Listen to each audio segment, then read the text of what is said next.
Puerto Rico's government will open an office in the Bronx for the Puerto Rican community. Governor Kathy Hochul and Congressman Richie Torres were part of the announcement and recognized that Puerto Ricans now have a new space full of vital services. Francis Felix has the story.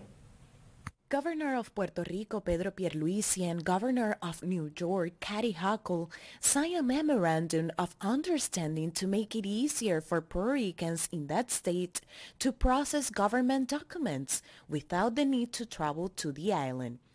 Congressman Richie Torres and Carmen Feliciano, Executive Director of the Puerto Rico Federal Affairs Administration, were present during the announcement. It just makes sense to have us reopen a Puerto Rico Federal Affairs Administration office right in New York. And Puerto Ricans come, they have many hurdles to deal with, records, government documents, birth certificates, marriage licenses. And the office closed back in 2017. I believe at the time it was even back in Times Square. Why was this in Times Square in the first place? So let's take it to a place where there's a larger concentration of people who would take advantage of these services.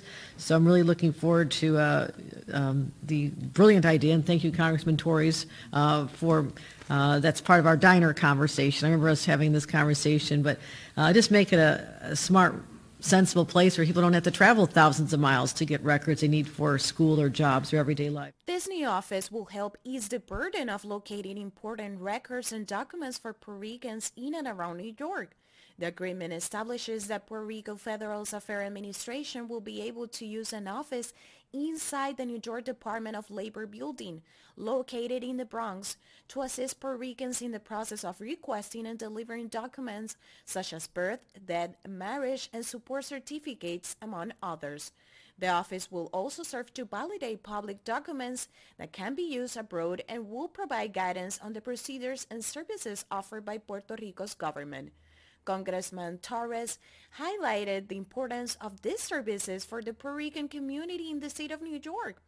Puerto Ricans who live in New York and require the center's services may take an appointment by accessing Puerto Rico Federal Affairs PR.gov. Governor Hochul took advantage of the occasion to present the signed proclamation that decrees November as Puerto Rican Heritage Month in New York. Reporting from San Juan, Puerto Rico, Frances Felix.